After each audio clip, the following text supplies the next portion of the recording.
Welcome to Council Room 2022, Satellite 9. And this panel is the surprise release of Season 13. And I'll have the panelists introduce themselves, starting with on my screen, Karina. Hi, I'm Karina. I am a relatively new Whovian. I started watching in 2016, and I am most familiar with contemporary New Who. Hugh.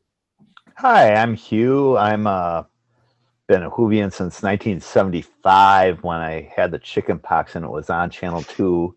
And I just started watching it and haven't stopped since. Michael? Yeah, and I'm Michael Zecca. I've been watching since 1981. Caught it on KRMA in Denver, and been immersed in the show ever since. I've been a frequent panelist at Console Room. You may see me on many other pre-recorded panels and other live virtual panels this weekend, but I am attending the convention from home. And I'm Catherine Sullivan. I write young adult fantasy. Since I had to promote books, I'll basically hold up Companions of Doctor Who, which I have essays in. I've been a fan since about 79, unless you want to count the Peter Cushing films, which I saw in 68 or so. Anyhow, the description of the panel is, after nearly 2 years of no new episodes, fans were ready for New Who. What do we think about Season 13? So, panelists, what were you prepared to expect when you started watching, and what is your thoughts about the panels and about the episodes, I should say? Whoever wants to start off. First of all, I was just going to say, expecting some more of the Doctor's backstory, and we certainly got that. We got more of the discussion about the division and the Timeless Child plotline. One thing that I really enjoyed about this season was the style of storytelling they did. It was not a bunch of individual episodes with a really loose arc coming to a conclusion at the end, but it was really all the stories did overlap and interweave quite a bit. And so while we had stories like Village of the Angels that were kind of focused on that plot line, there were still connections to all the other things going on with all the other different characters. It's a different style of storytelling for Doctor Who. We've done umbrella seasons before, but nothing done exactly that way.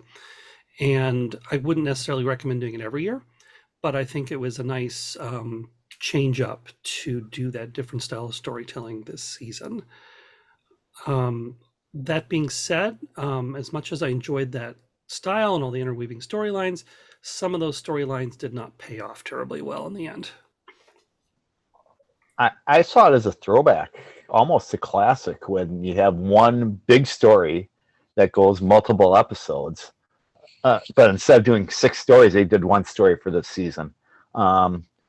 I enjoyed it. I enjoyed going from story to story with that one connecting each one, seeing where that beginning and ending, you began with something and you ended with almost something like that, and just going on that arc through the 6 episodes was great. I loved it. We got some wonderful cliffhangers too, which is kind of a throwback to the classic series. Absolutely. I think I also really enjoyed the one arc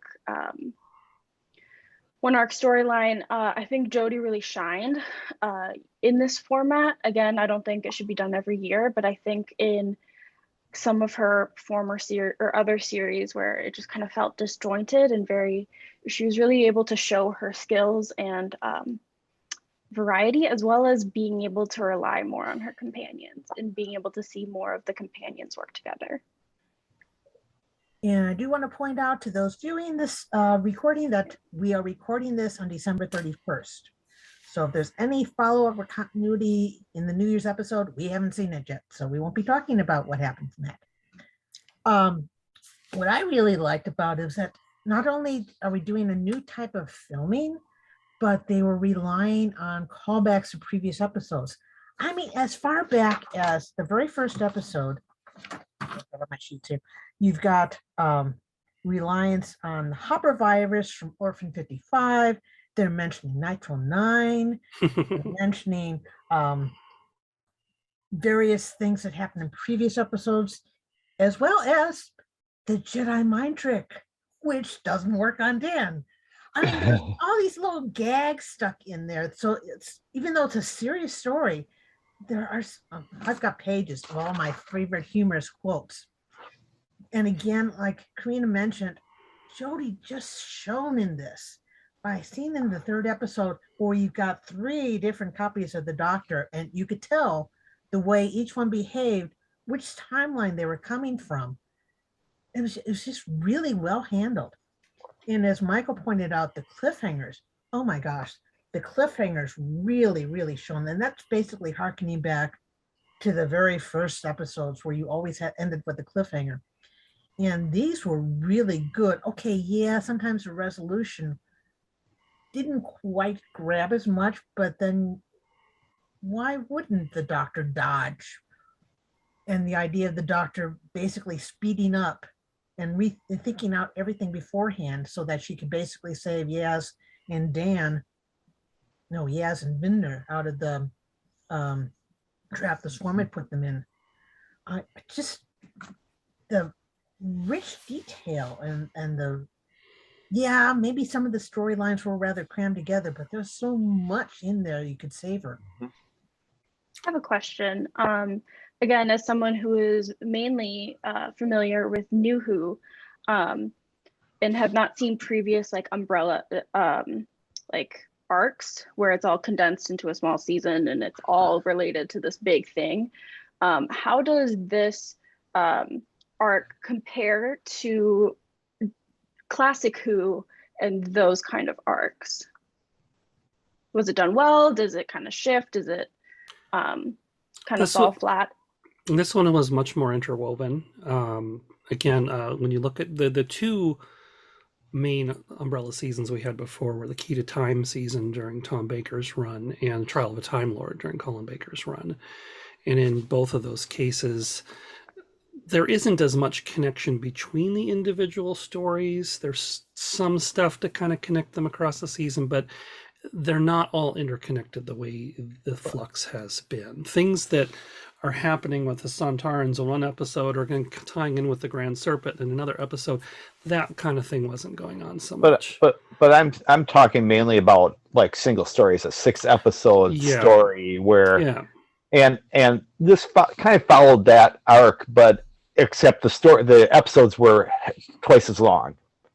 Instead of half-hour episodes, they were 1-hour episodes.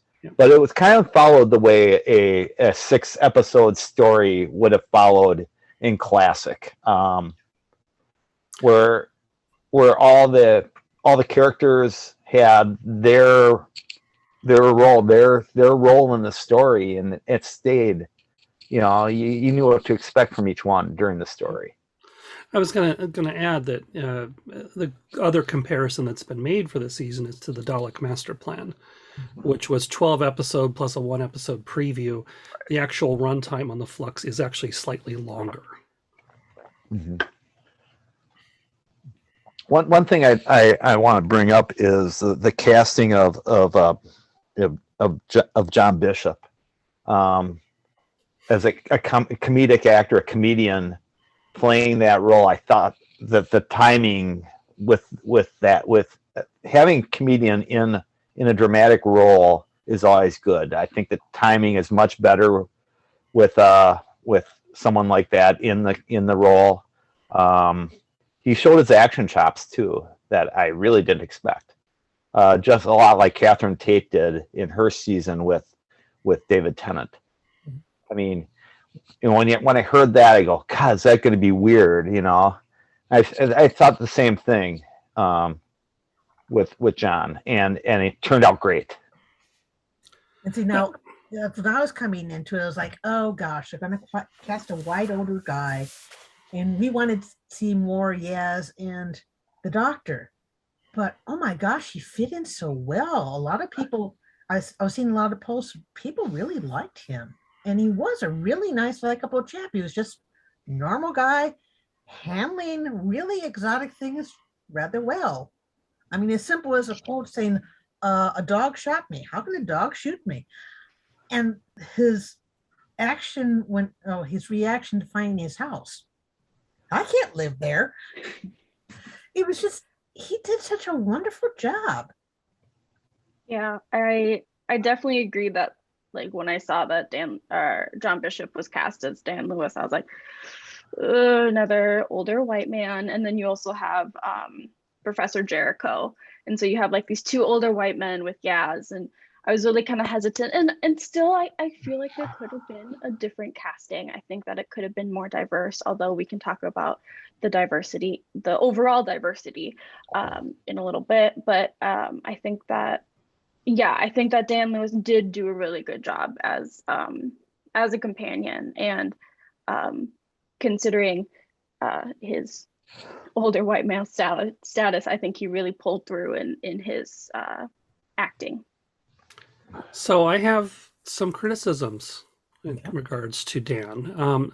I think John Bishop was playing Dan Lewis as he was written well, but I have some questions.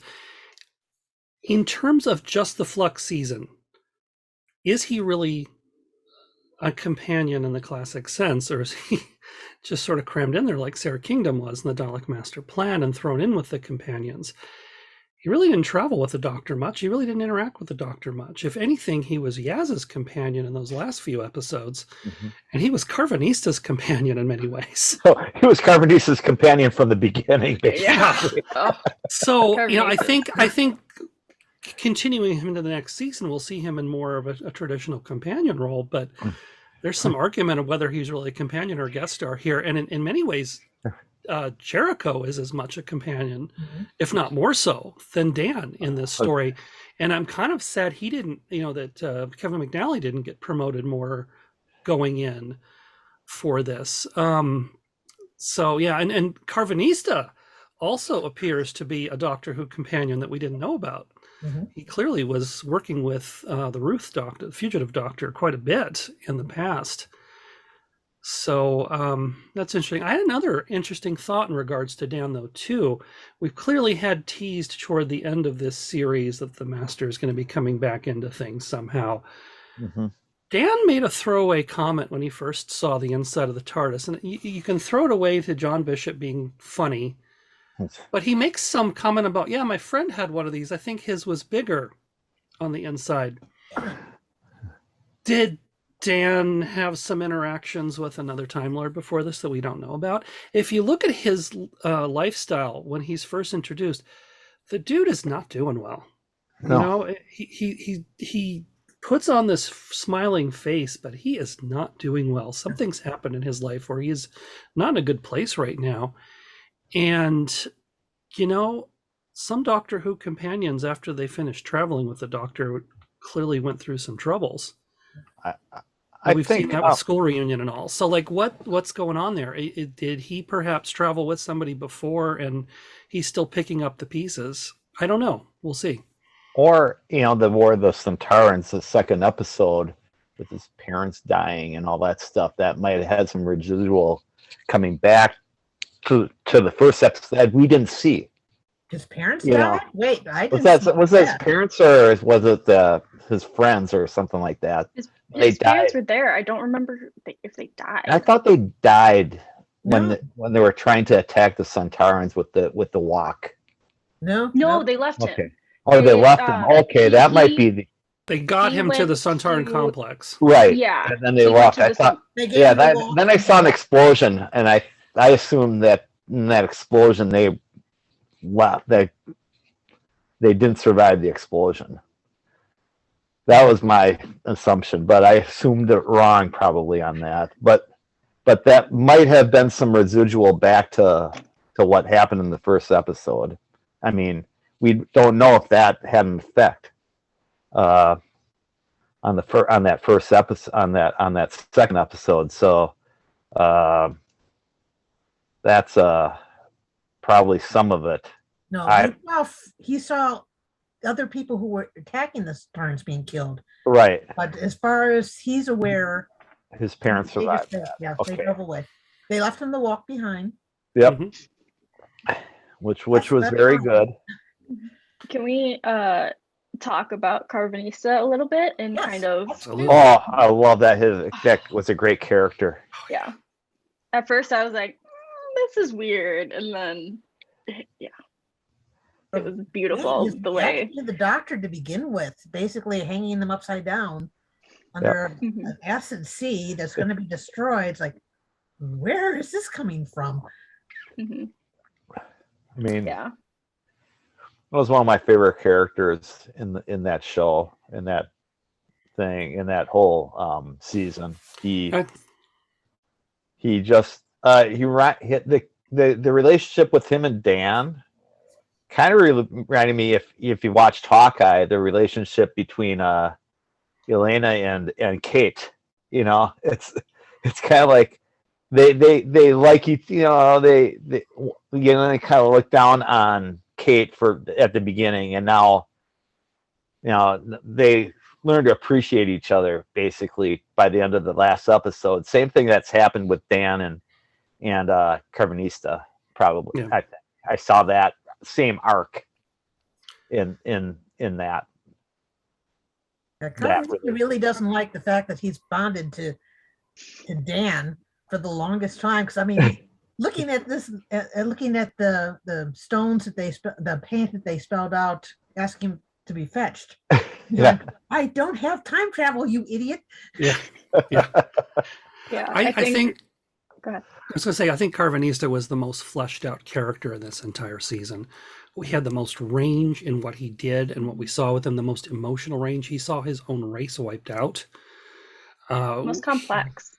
Most complex. He was flashing back to what he was doing with, because let's face it, when we were getting those flashbacks to the Fugitive Doctor, where they were using Jodie and the current crew as representations of what we were seeing, we clearly saw the mapping that Jodie was actually the Fugitive Doctor in those bits. And it was made very clear that Dan was really Carvanista, but who were Yaz and Vinder supposed to be representing? That's a good question. Probably Lee. That's what I was thinking too, that he'd be Yeah. Lee Clayton. So then who was Yaz? Was that Gat? Was that someone else?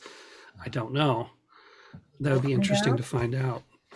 But yeah, Carvanista, there's so much with Carvanista that was just wonderful, you know, and even when he first barged into Dan's house in the armor, my first thought when I saw him, which is obviously wrong, but the look of the Lupari in armor was very similar to the silhouette we got of the Kasavans in Spyfall. And I was starting to wonder if there was some connection there, but then it became clear that there wasn't. Okay. But it was my first impression there. I want to know where they picked up the Jedi mind trick. It didn't work on Dan, but Coruscant, clearly. So that's I want to talk about a little bit about Vinder and Bell. Mhm. I would like to see more of the pre-story on them. You know, how they got separated, where they were when they got separated, because they were, you know, you knew they were together before this thing started, since Belle is pregnant with Vinder's baby. But how did they get separated? Why were they apart? You know, and things like that.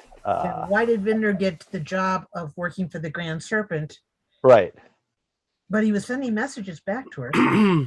Well, he got the job with the Grand Serpent because of some other heroic thing he did, and got transferred into that job pretty quickly, and then he screwed up with the Grand Serpent pretty quickly and was put into exile, and he basically had time to send off one quick message to Belle before being put into exile. I thought that was spelled out pretty well in the story.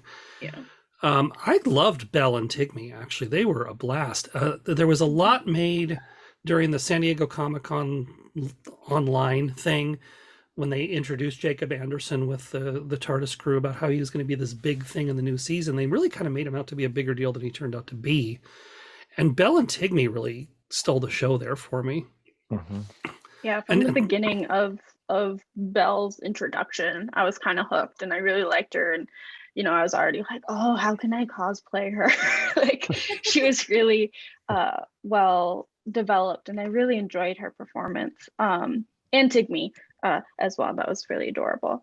I do have some questions as to, like, are they human? Because if they're human, how is she pregnant with his baby if they haven't seen each other in such a long time, and like what is going on there, and like I have some non-human- questions about that. The gestation period is a little bit longer than normal humans, so I'd say, Yeah. Well, and there is a question there of are they human or not? Yeah. You know, they're in a military organization that's clearly high tech. The stuff with the Grand Serpent was kind of weird. Are they division? Are they somehow connected to the Time Lords? Vinder knew what a TARDIS was. Yes. When he was presented with is this a TARDIS? Oh, I've always wanted to see one of these. Mhm. So I'm not thinking that they're Gallifreyan, but I'm thinking that they certainly know of the Time Lords. They may have some connection. Their people may have some connection to them, or it could be that their people, the Grand Serpent, the rest have been like Carvanista and the Lupari, like the Weeping Angels, have been working for Division all this time. We really don't get a lot of information about where they come from, both Finder and Bell, about what society, what organization they're working for. Nothing really, besides the fact that they work for the Grand Serpent. and they have training with the passengers. Yes, they knew Yeah. what she knew the passenger when the passenger showed up with Azure on whatever planet they were on. And Vidner was basically trying to recruit Diane to basically come work with them. Yep. Yeah, and honestly, I think this is one of those places where the Flux was failing a little bit. It felt like, I know there was originally a plan to do this season as 8 episodes, and it got cut back to 6 because of the pandemic and all, but this is one of those places where I think 8 episodes would have helped flesh out some of those things. I think also the ending, the last episode is really rushed and tries to tie up too many things too quickly, and there's some motivations for some of the characters missing and some bits missing that I think 2 more episodes could have helped flesh out. Spinning away from Bell and Vinder for a minute, just to reinforce what I'm saying, I never did understand what Azure and Swarm's motivation was beyond revenge for the Doctor screwing up their plans previously. But what were their plans then? What were they doing? Why was the Doctor and Division dealing with them back then? What's their deal? We really don't know, even to the end.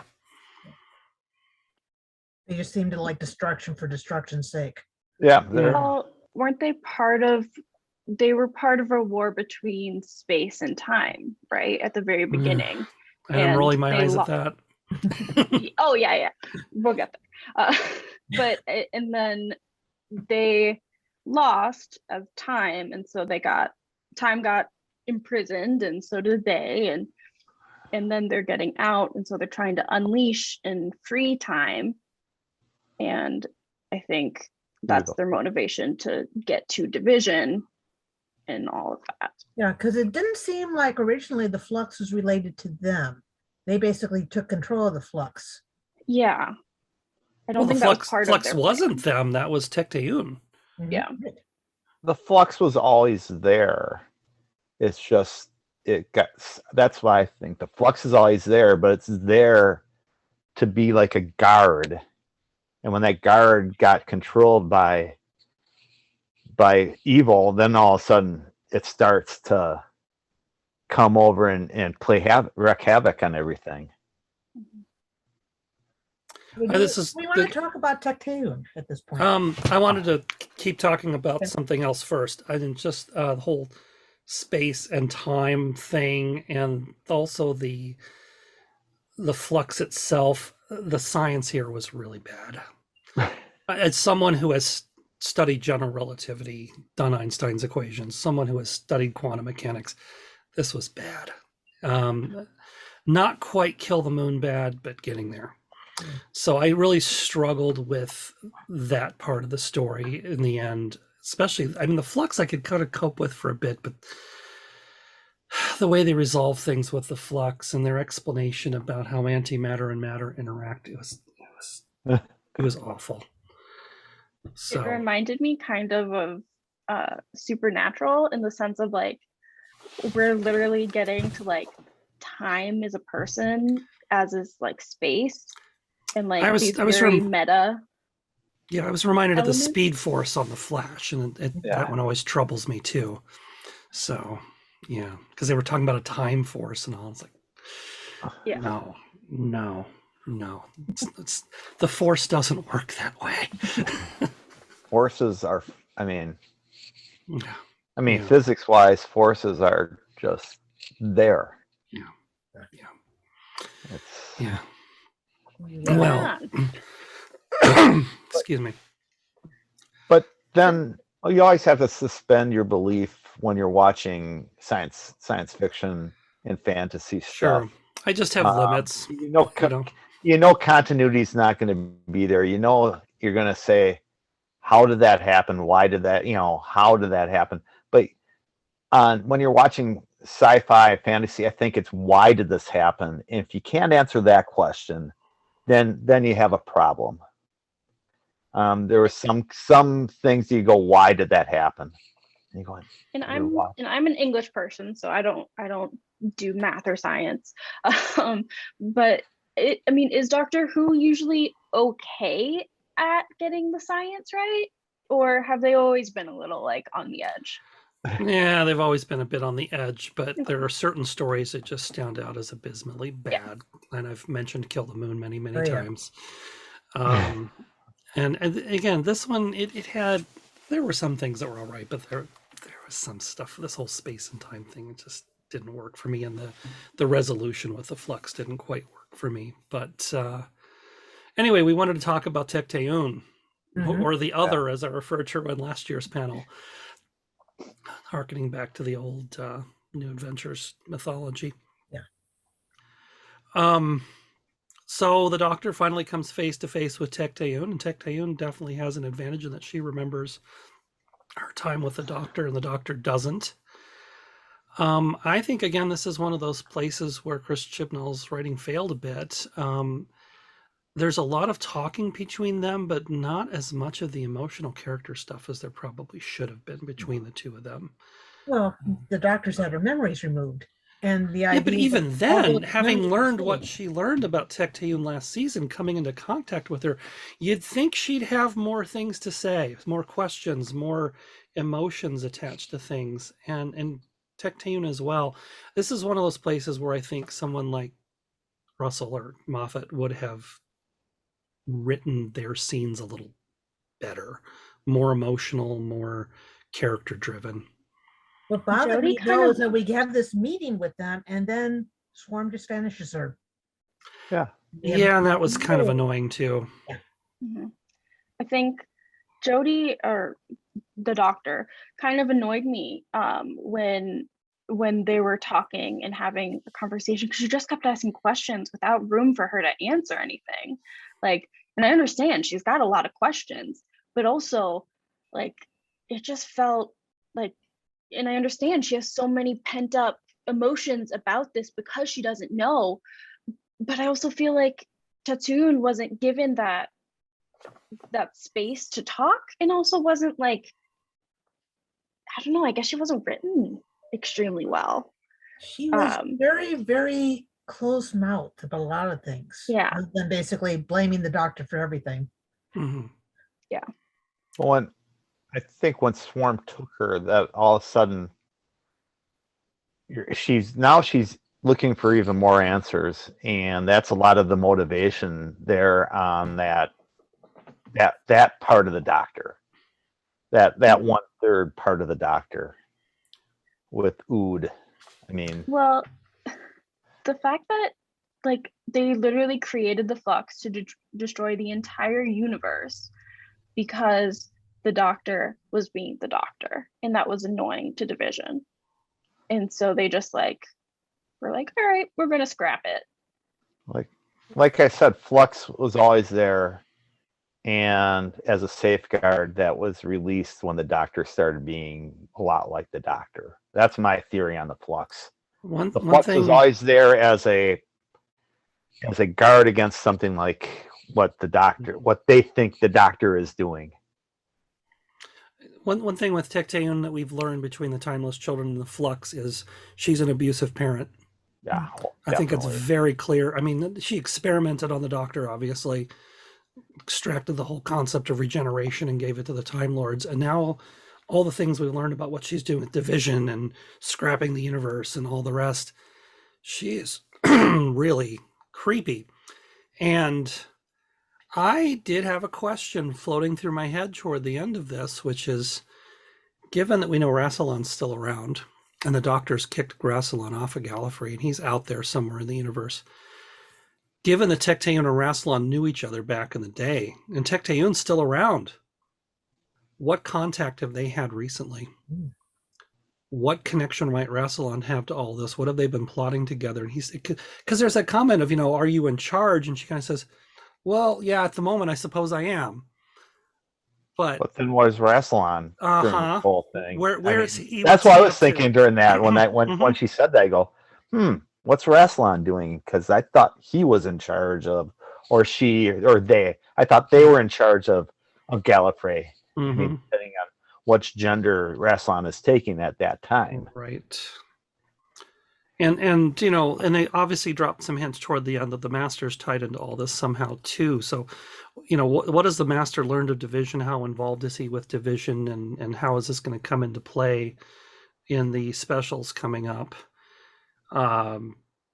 Also, we know of at least one more universe nearby, right? So they were getting ready to move from the one universe to the other, and she had her seed bank to bring stuff into this other universe. Is that Rose's universe? Is that another one we haven't encountered before? Is that the universe that the Doctor came from? Is that the universe that Kasavan are from? We don't know. That it was the one the Doctor came from, but she didn't know. Yeah. And we have the division craft is still careening toward that other universe. So.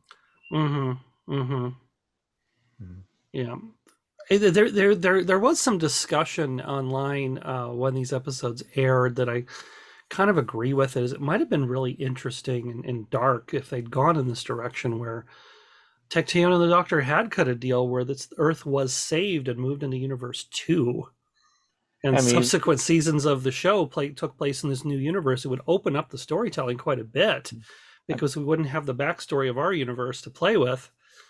But it would have been a challenge. Even going back to classics, there's E-Space too, is another universe right there, so exactly. They've always been playing with different universes going back to 1978. I mean, that's the first time I think they had the different universes in Doctor. The Land of Fiction. That could technically be another universe where the laws of physics are very different. Okay, yeah. So, and the Celestial Toymaker may have a realm something like that as well. So, that multiverse concept's been there for a while. They've been going back to Classic Who. The multiverse goes back to Classic Who. So, I mean, we don't know how many universes there are right there in Doctor Who's universe. Yeah. Excited by how they left the universe. I mean, it's been ravaged by the flux.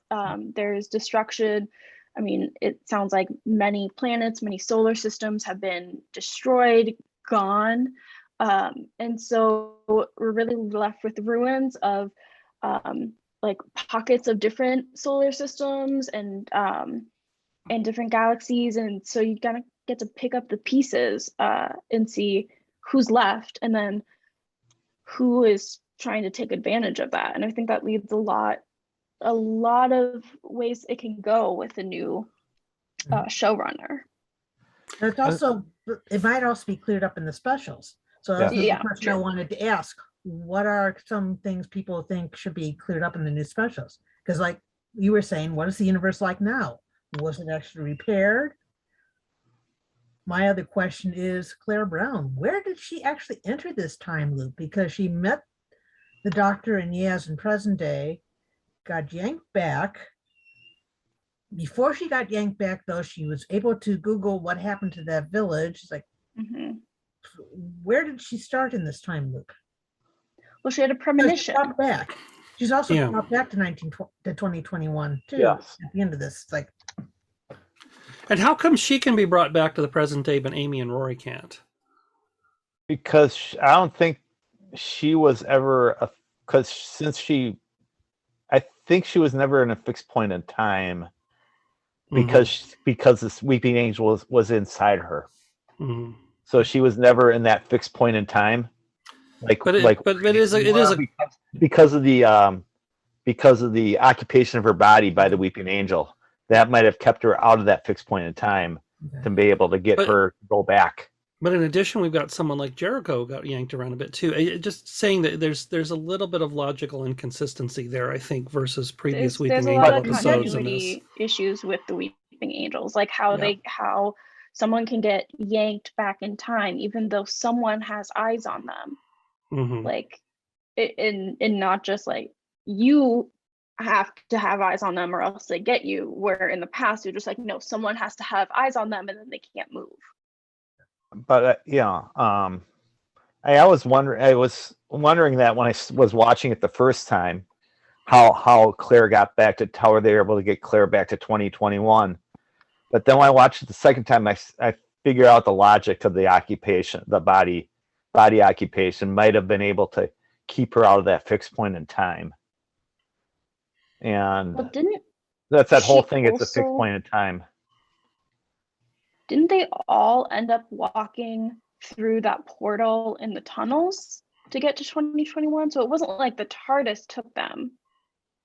I mean, I don't know how that would change anything, but like I don't think it was normal. Like I don't think Claire pick was her ever up in the tunnels. TARDIS. I don't think Claire was ever in the tunnels, though, was she? That was one of Episode- those things we didn't see, but that's how Jericho basically got her to the Suntarans. Okay. Yeah. It I had never to. No, saw no, Claire. Oh, they used No. the TARDIS. No. Yeah, it's they her. did use the TARDIS for Mhm. Claire. Mm-hmm. Yeah. I'm sorry. They definitely use the portals in the tunnel to deal with the Grand Serpent at the end, though. So I like that. That was a That was very much a Family of Blood type ending for the Yes. Grand Serpent there. That was the Doctor showing her cruel streak. actually that was Kate. Well, Kate too, but yeah. Kate and yeah. Vinner. Kate and Vidner is the one that banished the Grand Serpent. Yeah. Mhm. And Kate, And talking about Kate, let's talk about the history of UNIT being shown here. And how it's been distorted and changed. Yes. Mhm. Or maybe it was that way all along and we just didn't know it. well, I mean, Does that explain the unit data problem? Maybe.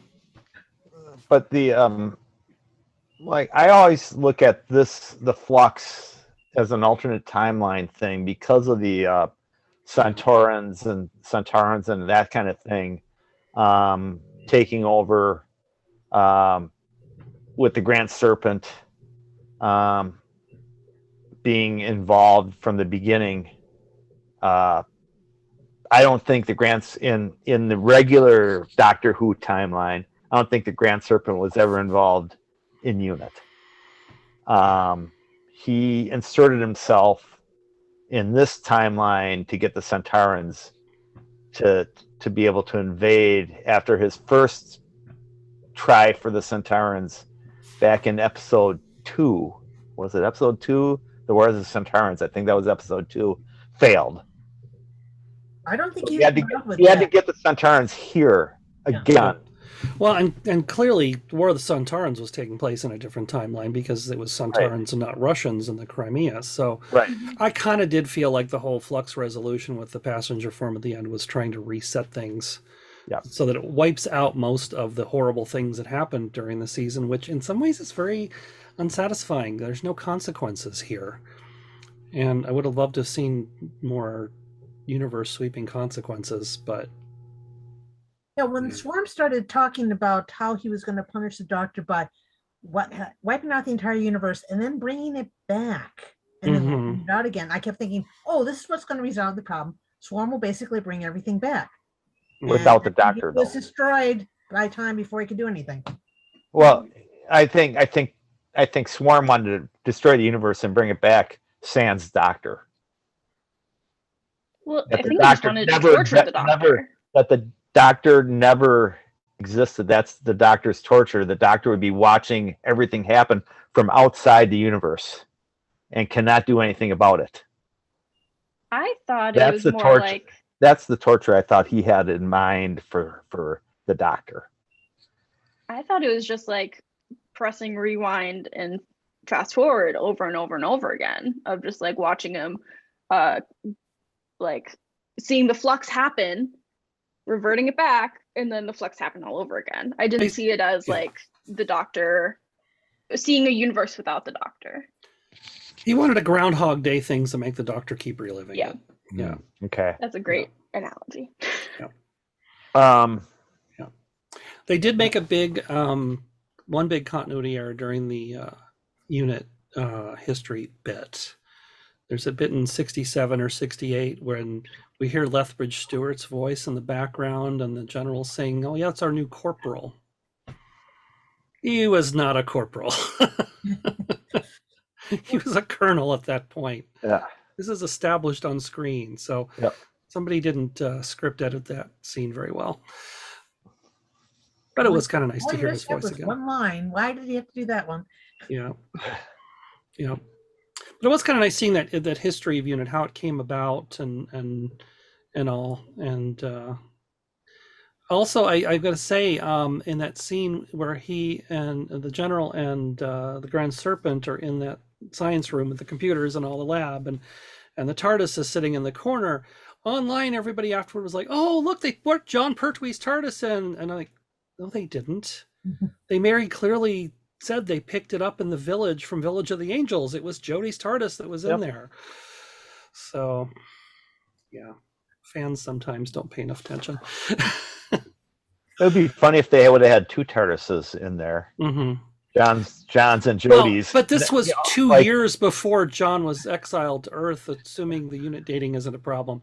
Okay, so that might be. It would make sense for John's TARDIS to be there yet. So what do you think? It'd be Patrick Troughton's at that point. Okay, that's true. So who do you guys think the real like bad guy was? Because we had so many. We had the Sontarans, we had the Grand Serpent, we had Swarm, and Swarm and Azure. It was Division all along. Yeah. Because the Division were responsible for imprisoning Swarm and Azure, and then they came back to get revenge against them. Tecteun was manipulating things and started the Flux. Division is still the bad guy and has been for the last 2 seasons in many ways. There was some thought I had here. I was going to say one thing I did really like when they first introduced Azure. The way she was living as a human and had a caretaker kind of acting like a boyfriend or husband. Did that not remind you of the fugitive Doctor living on Earth? Yes. Oh, yeah. Yes. So I saw, that's using ideas. Yeah. So who is that fellow? He clearly is Division. He's a Lee Clayton type, clearly. It's interesting. But not enough was she hidden? to override her when she basically said, "We're not going to let them know." Yeah. That Swarm was able to find her.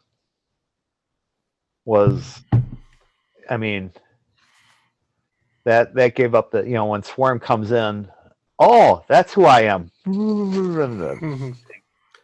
Things fly out, and all of a sudden there she is. There still are a lot of questions about who Azure and Swarm are, what they are, that were never answered or resolved. That's one thing I really would have liked to have learned more. Well, there's a lot of things that from the beginning that you'd like to know. Like the characters show up and what are they? Why are they? And it's fine to start the story that way, but you'd think they would pay that off somehow down the road. Yeah. And they did. Which they might. They might pay it off. But you would think within the course of the season. I don't think Swarm and Azure, but Vinder and Bit might come back in some of the episodes, We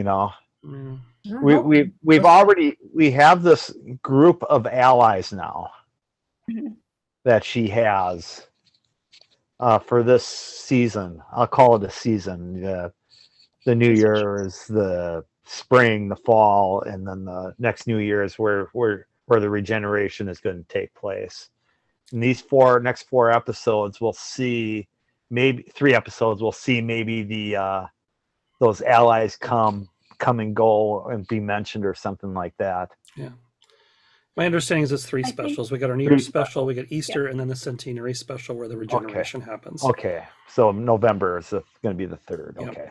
Yep. I think someone who is very interesting in terms of how she interacts in her relationship to the rest of the crew is Diane. That's The love interest of Dan. Love the representation. I think it's awesome. It's not talked about. It just is, which is fantastic. One thing that kind of I think is weird is that she gets pulled into the passenger prison, right? Why is she the only one left? Why did they just leave her? Just Because her. Dan is still out there, and they were still holding on to her for leverage over him. Is that why? Karina, do you mean that I thought it was weird that she was the only person in the passenger form? Why weren't there millions That's of what I'm others saying. in there? But she was saying that there were others, but they left her. I agree with Catherine though. They left her to make sure Dan knows that she's there, that he's able to do stuff to try to save Diane. Okay. Yeah, I didn't get that at first. I was like, why is she Even the though- only one left? Is it just like plot armor? And what did they do before they put her into passenger too? Because Azura basically said, "Oh, we're going to have fun with you," when they first captured her. Yeah. Which I thought was very, very creepy. Mm-hmm. I also found it weird at the end. I mean, not that everything needs to have like a happy ending, but I didn't understand the reasoning why she didn't go out with Dan. Because they had to get Dan the onto very the TARDIS. Because they had to have a reason to get Dan onto the TARDIS. Yeah. I mean, that's the only thing I can think of. Mm. Yeah, Could also be that she's Fair weighing for a her to job believe offer him. from Vendor. and she couldn't tell Dan about that job offer, so Yeah, maybe. Yeah, I just thought that was weird. Honestly, I think just after everything that happened, she just needs some time to process, and that's really why she said, "Yeah, let's hold off." I don't think she was closing the door on them going out. She was just like, "Not right now." I think she'll be back in the November episode. I think I could see her not being in the Easter, but being in the November episode. So that Dan gets a happy ending. Yeah. Yeah. And now, has the TARDIS actually been healed? Because it was hinted that when time was reset with Maury, that maybe the TARDIS had been healed, but I was still seeing those cobwebby, greasy streaks. We'll see tomorrow. Yeah. So, just a reminder, this is December 31st when we are taping this this panel, so that's why I said we'll see tomorrow. My TARDIS is a little bit too small to get in right now. We're just gonna have to go a long way around. There's one person we haven't talked about a lot yet, and that's Yaz. So she's changed a bit since Graham and Ryan left the TARDIS, hasn't she? I definitely noticed her relationship with the Doctor has changed a bit. She's not taking as much crap off the Doctor now, and she gives her crap too. And she has no problem bossing Dan and Jericho around. No. Yeah. Well, she didn't have a lot of trouble bossing Ryan and Graham around either, to be honest. No. Yeah. But the idea that, I mean, obviously, when she was with Dan and Jericho, she took the lead. She took her experiences from the Doctor and took the lead there. So she's definitely learned some things from her. But I'm just talking about that relationship she and the Doctor have. I mean, she obviously kind of was crushing on the Doctor before, but now she's like just not all puppy eyes now. She's not always agreeing with her on things, and she's taking her to task for, you never talk to me about this stuff that's going on with you. Why don't you talk to me about this? What's going on with you? You were hiding things last year and you're still doing it. And that's been kind of interesting just to see that change. Right. Yaz's relationship with the Doctor has definitely matured and changed. I mean, you see that a lot. I saw that a lot with companions throughout the Doctor. I mean, you see towards the end of a companionship with the Doctor, you can see the companion taking more, trying to be an equal. I mean, Mhm. and that's just part of the character development of someone. I Yeah. mean, they're learning and they learn how to talk back. Well, and I am not one to like try and ship people or anything like that. But I found it very interesting that at the very beginning of the new series, once they get off, they escape from Carvanista, that when they fall into the TARDIS, they fall onto like this giant bed on the floor. Like, what is going on there? Like, was it just placed there so that they had a place to fall? Was it already there? I'm confused, and I'm Remember interested in this insinuation. Remember, I the think, TARDIS is a living thing, and Yeah. so the TARDIS knew that they were falling in, so it did need a soft landing. So the TARDIS did put it. That's why I saw the TARDIS did put it there to kind of cushion that landing. that's the way I read it too. Is it was the TARDIS coming up with a solution to help them out at the end, as opposed to when River Song went into the TARDIS and basically it asked Matt Smith to to the have the pool. swimming pool ready. This was the TARDIS having something ready and just coming up with what it could come up with on the fly. Yeah. Boy, the fans did react to that. I'm sure. Yeah, that's a little shipping happened there, Yeah. and not by accident. So the shipping's not happening with Dan and Carvanista then. I thought that's more of a Kate and Elena type Yeah. relationship.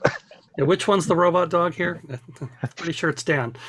Yeah, absolutely. Dan is. I thought Dan was the Kate Bishop and Carvanista is the Elena of that relationship. Well, I see Carvanista as the human and Dan as the dog. Honestly. Han and Chewie then. Oh no, Peabody and Sherman. Yes. Yes. Yes. Definitely Peabody and Sherman. We haven't really touched on Joseph Williamson. Mhm. Oh, I Kind of love his that character. role. And that having I that think- mystery right at the very first episode, that was just Yeah. perfect. Mhm. The way they integrated him into the story was very, very well done. It's And- it's Okay. that Dan had the knowledge of who he was. Mhm. But when they got to 1904, they go, we got to find Williamson because he knows about these tunnels because they're his tunnels. Well, and I went and looked up Williamson online, and He's real. this is all based. In fact, he did have these weird tunnels, and it seemed to be mainly to help give work to veterans from the Crimean War and things like that didn't have work, and trying to help the local economy. But there was some weirdness to it all, and they're still kind of uncovering what's down there because it was kind of let go into ruin for a while. Because I remember that all was based in fact there. that was part of the plot in the first episode Yeah. is restoring Williamson's tunnels was part of the Mhm. thing with Diane and Dan is Yeah. working on the tunnels. And Dan lives in that part of town too. Right. So So he Yeah. recognized him right off the bat once exactly. he actually heard the Mhm. name. Yeah. And that rivalry between Dan and Yaz, Sheffield versus Liverpool. Oh, and Dan very basically Pauli. did everything. Come on, Scouse. I love that. Did, But did- But did- are you Yeah. from Liverpool? You've never said. I would have loved to seen Dan use some of the Scouse slang though. He really didn't throw any of the slang in there. Mhm. I mean, that would have been fun to hear some of the slang that Liverpoolians use, kind of like in everyday language, and it's giving him the side eye. That would have been fun to see. But having Williamson there and the fact that he was puzzled by the tunnels changing and having everybody else explain to him that everything's shifting, that was perfect. Oh God, yeah. Well, I And think it's the not idea of difficult. the what was in behind the door shifting is related to the changes in the timeline that were happening, right? So, yeah. It just No, worked out so well. Yeah. And such an easy solution for what do we do with the Grand Serpent? Well, we'll shove him out this door. Yeah. Yeah, Just being able to take care of the Centaurans invading the tunnels too. the Grand Mhm. Serpent's one of those life forms that doesn't totally make sense to me in Doctor Who, but I can run with it. Mhm. But man, Craig Parkinson played that role so well. He was so deliciously evil, but really focused on what he was doing. I enjoyed the Grand Serpent as a character. I kind of hope we see him again someday. But Maybe in the specials. yeah, Have I to be- really say I enjoyed the Grand Serpent's role in this far more than I did Azure and Swarm. Azure and Swarm just seemed very mustache twirling most of the time. Whereas the Grand Serpent's motivations, you could kind of understand where he was coming from. He wanted to make war. He wanted a war. He wanted power. Yep. And he knew, and the Centaurans, I don't think they really knew they were being used. Mm-hmm. Yeah, they were using On the each other. Grand You know. Yeah.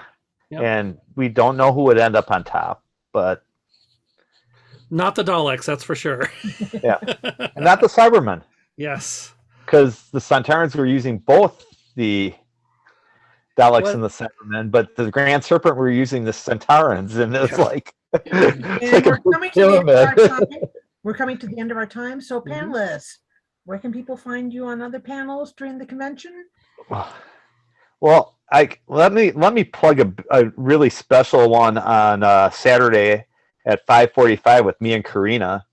We have The People versus Clara Oswald, the trial of the century. Gonna be sick. We're looking forward to that, and that's where you can find both of us on one panel. But I will be doing 9:30 on Friday, The Afterlife on TV with Jim Seuss and Justine Maston. A very important one on January 21st at 11:30. Bruce Redberg, our chair Jason Tucker, and Mark Gherkin, who's in charge of volunteers, getting involved with the convention. We Need You, it's called. And so if you want to get involved with the convention in future years, come to that panel. You can find out how to do it. And then right after that, I have Replacing a Main Actor on both any show. I mean, we're going to discuss all the methods to replace a main actor. And then I got a couple on Sunday. So just look at your schedule and you can come see me. Rena? Oh, go ahead, Michael. I was going to say, I'm on a lot of virtual panels at this con, so you'll see me popping up a lot that way. I also will be remoting in for a live panel at the con at 3:45 on Sunday. We'll be talking about John Pertwee's middle season, season 9. That'll be an interesting technological feat. We'll have some panelists on site, and I'll be coming in from home. And then you'll be able to find me on the Discord a lot during the convention as well. Feel free to come and chat about whatever. Rena? Yeah, I don't know exact dates and times. I guess I was not as prepared as you. I will be on the World versus Clara Oswald. That will be a very fun debate. I am also going to be on another virtual pre-recorded panel of Doctor Who Below Zero, looking at Below Zero episodes where they had to battle Minnesota weather. And then I know that I also have a Doctor Who in teaching. As a teacher, we're gonna discuss kind of how Doctor Who can be used in teaching and how it is being used. Oh, one more. Me and Michael and Diana Tan have a whole hour of speculation on who the next Doctor is going to be. I recommend it. It's going to be it's a fun listen. And I'll be on another virtual panel, both Karina and Michael, Doctor Below Zero. And I'll also be on one with Jim and Chris on cute creatures in science fiction and fantasy. And I'm already blanking on the other one. So, Well, you're on all with for- Alex and me talking about the New Year's special once it airs. Yes. Mhm. Oh, Michael, what's our other panel that me, you, and Diana are on? Jeez, what was that one? We Check your take schedule two that and you will find out what we we take two forgot. that day, and one was the next Doctor, and one was Wasn't it the Doctor Who actors and other things kind of thing? oh, what's that? Was it That the might doctor? be it. Yeah, I something have like a that. feeling we're running low on time. So Okay. thank you for viewing this recording, and thank you, panelists. Thank you. Thanks.